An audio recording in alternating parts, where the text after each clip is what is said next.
ఇదే కదా నీ కథ ముగింపులేనిదై సదా సాగదా.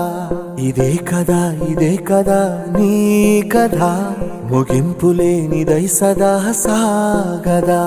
నీ కంటి రెప్పలంచున మనస్సు నిండి పొంగిన ఓ నీటి బిందువే కదా నువ్వెతుకుతున్న సంపద. ఒక్కొక్క జ్ఞాపకానికి 100 ఏళ్ల ఆయువుందిగా, ఇంకెన్ని ముందు వేచనో అవన్నీ వెతుకుతూ పదా. మనుష్యులందు నీ కథ మహర్షిలాగా సాగదా.